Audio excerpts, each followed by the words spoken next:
ओम नमो नमः। सादर नमस्ते। समस्त देशवासियों को नव वर्ष नव संवत्सर की हार्दिक शुभकामनाएं। मित्रों, चैत्र शुक्ल पक्ष प्रतिपदा को प्रत्येक वर्ष हम नव वर्ष मनाते हैं। आइए हम थोड़ा सा विचार करते हैं कि चैत्र शुक्ल पक्ष प्रतिपदा को हम क्यों नव वर्ष मनाते हैं और कितने वर्षों से मना रहे हैं। इस पे हम प्रकाश डालने का प्रयास करते हैं। तो आज दिनांक 29 मार्च 2025 दिन शनिवार है। हिंदी मास के अनुसार चैत्र महीने की अमावस्या तिथि है। विक्रम संवत 2081 है। आइए हम देखते हैं कि चैत्र शुक्ल प्रतिपदा को ही हम नववर्ष क्यों मनाते हैं। तो दरअसल ईश्वर ने जब सृष्टि की रचना की थी, तो सृष्टि की रचना करते वक्त जो समय था, जो तिथि थी, चैत्र शुक्ल पक्ष प्रतिपदा की ही तिथि थी। इसी दिन उन्होंने सृष्टि का रचना की थी। दूसरा, प्रभु श्री राम का राज्याभिषेक भी चैत्र शुक्ल पक्ष प्रतिपदा तिथि को ही हुआ था। और तीसरा, महाराजा विक्रमादित्य ने विक्रम संवत कैलेंडर जब चलाया था, कैलेंडर की जो स्थापना की थी, वह तिथि भी चैत्र शुक्ल पक्ष प्रतिपदा ही थी। ये तीन मुख्य कारण हैं। इन तीन मुख्य कारणों की वजह से हम नववर्ष चैत्र शुक्ल प्रतिपदा को मनाते चले आ रहे हैं। कुछ लोग कहते हैं कि यह त्योहार, यह नववर्ष हम मात्र 2081 वर्षों से मना रहे हैं, क्योंकि विक्रम संवत 2081 चल रहा है। तो यहाँ पर प्रश्न उठता है कि क्या महाराजा विक्रमादित्य से पहले लोग नववर्ष नहीं मनाते थे? अवश्य मनाते थे। आचार्य चाणक्य हुए, भगवान श्री कृष्ण हुए, भगवान श्री राम हुए, ये सब नववर्ष क्या नहीं मनाते थे? चक्रवर्ती सम्राट राजा भरत हुए, क्या ये लोग नववर्ष नहीं मनाते थे? यह सभी लोग नववर्ष मनाते थे और उनका नववर्ष मनाने का तिथि चैत्र शुक्ल पक्ष प्रथम प्रतिपदा तिथि ही था। इसी तिथि को ये सारे लोग नववर्ष मनाते थे। लेकिन समय के चक्कर में हम अपनी सभ्यता संस्कृति को भूलते चले गए और आज के समय में हम अंग्रेजी तारीखों के हिसाब से, अंग्रेजी कैलेंडरों के हिसाब से 1 जनवरी को नववर्ष मनाते हैं, जो कि बहुत ही गलत है। हम अपनी सभ्यता और संस्कृति से विमुख होते जा रहे हैं। ये हमारा दुर्भाग्य है। और कुछ मुख्य कारण जानने का प्रयास करते हैं। दरअसल इस बात का कारण जानने का प्रयास करते हैं कि कितने वर्षों से हम मनाते चले आए।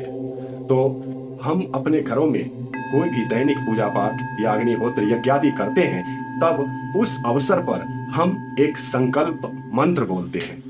वह संकल्प मंत्र इस प्रकार से होता है: ओम तत्सत श्री ब्राह्मणो द्वितीय प्रार्धे श्वेतवाराह कल्पे वैवस्वतमन्वन्तरे अष्टाविंशतितमे कलियुगे प्रथम चरणे एकवृन्दा षण्णवतिकोटिः अष्टलक्षण त्रिपञ्चशतसहस्र पंचाशीत्युत्तशततमे, अर्थात 1,96,08,53,124वां वर्ष आज चल रहा है सृष्टि का।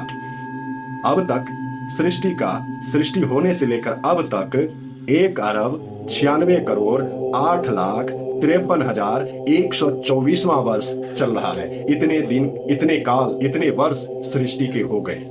और यह हम रोज दैनिक पूजा पाठ यज्ञादि करते समय इस मंत्र को संकल्प पाठ के रूप में संकल्प लेते हैं और इसमें हर वर्ष एक अंक जुड़ता जाता है और उसी के अनुसार एक वर्ष जुड़ता जाता है, एक वर्ष जुड़ता जाता है इसमें। तो इस हिसाब से लगभग मान के चलें तो इस सृष्टि का 2 अरब वर्ष व्यतीत हो चुके हैं। तो यह नववर्ष भी हम इतने ही वर्षों से मनाते आ रहे हैं। हमारे तमाम पूर्वज, जितने पूर्वज हुए, महापुरुष लोग हुए, वो सब इसी तिथि को नववर्ष मनाते थे। और कुछ कारण जानते हैं नववर्ष मनाने का।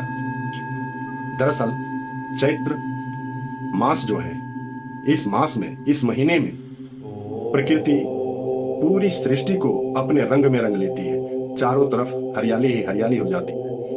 पेड़ पौधे, पुष्प, ये सारे के सारे, उपवन, बाग बगीचे, ये सारे खिल जाते हैं। पेड़ों में नए नए कोपल, नए नए पत्तों का सृजन होता है।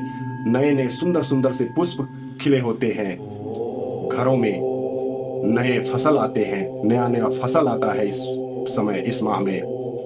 शैक्षणिक संस्थानों में जब बच्चा अपनी पिछली कक्षा को छोड़ के नए कक्षा में प्रवेश करते हैं, वो प्रवेश काल भी यही होता है। इसी समय यानी कि चैत्र का महीना जो है, चैत्र माह मार्च और अप्रैल का संयोग से मार्च और अप्रैल के बीच में आता है। तो इसी समय बच्चों का कक्षा भी चेंज होता है, यानी कि अपने पुराने कक्षे को छोड़ के नए कक्षे में जाते हैं। तो इस समय हर चीज नया होता है, संपूर्ण सृष्टि नई होती है, नई वातावरण होता है, नया ऊर्जा होता है, नई उमंग होती है। और इस संपूर्ण नई सृष्टि के माहौल में हम नव वर्ष को स्वीकार कर नव वर्ष को मनाते हैं। तो ये बहुत ही सौभाग्य की बात है कि हम सनातनियों को, हम भारतीयों को अपने वैदिक तिथि के अनुसार, धार्मिक तिथि के अनुसार, जो हमारा सृष्टि का तिथि है चैत्र शुक्ल प्रतिपदा तिथि, इसी तिथि को नव वर्ष मनाना चाहिए।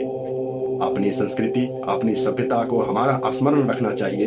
ये हमारा भाग्य को उदय करने का प्रावधान करता है। इस वजह से हमेशा अपनी सभ्यता और संस्कृति से जुड़ के रहना चाहिए, अपने त्योहारों को खुशी खुशी मनाना चाहिए।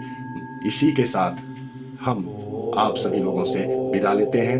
आपका दिन मंगलमय हो। नव संवत्सर की एक बार फिर से समस्त देशवासियों को ढेर सारी बधाई व शुभकामना। आपका दिन शुभ हो। ओम नमो नमः। सादर नमस्ते।